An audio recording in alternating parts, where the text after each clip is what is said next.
Pardon the bad scribbles here, but okay, let's look at how valves work. We have our mitral valve, right? And we have our aortic valve. They have different structures, okay, and they work differently. So the mitral valve is a classic AV valve, all right? So you're wondering what the scribbles are. The idea is this is open. When blood is flowing in the right direction, it pushes this valve open and it flows very smoothly. When the heart starts to contract, blood wants to go backwards because as soon as the ventricle contracts, the pressure in the ventricle becomes greater than the pressure in the atrium, so pressure wants to go backwards.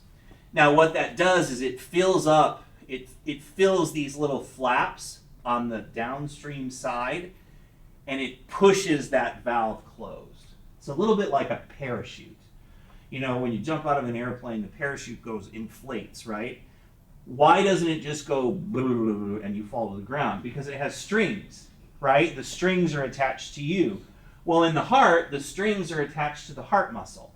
So when the heart contracts, the parachutes go up, and then these papillary muscles are holding on to the strings of the parachute. There's kind of two of them, and it keeps it from flapping backwards, right? So it holds the blood in place.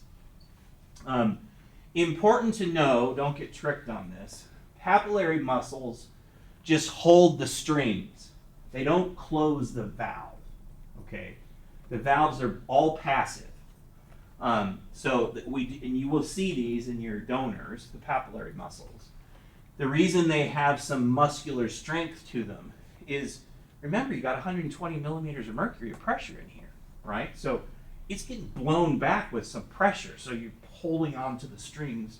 You need to have some strength. All right, so that's the AV valve.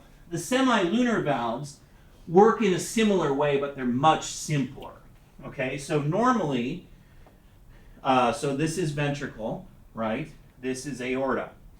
Okay, so when the ventricular pressure is higher than the aortic pressure, it pushes these valves open. Now, if you look at the aortic valve from the side, okay, it has these kind of cups to it, right, like that. So when blood is flowing this way, blood pushes on these and they just kind of flatten against the wall, right? But when blood tries to flow backwards, it fills the cups and pushes the cups together, right? It's one of the reasons why the second heart sound has a really sharp sound, because of the way the valve works. It snaps.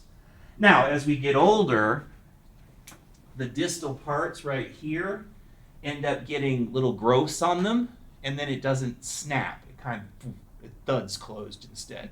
You can even have enough where you get a little backwards flow through the center, but that's a topic for another day.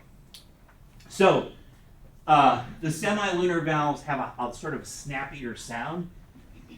They are also smaller in diameter. Okay, if you remember some of your physics, if you take the same amount of fluid and put it through a smaller aperture, it has to go faster, right? So the blood flowing through the semilunar valves, aortic and pulmonic, is flowing at a higher velocity than blood flowing most anywhere else in the body. So there again, it's a good solid snap when you hear the valve close.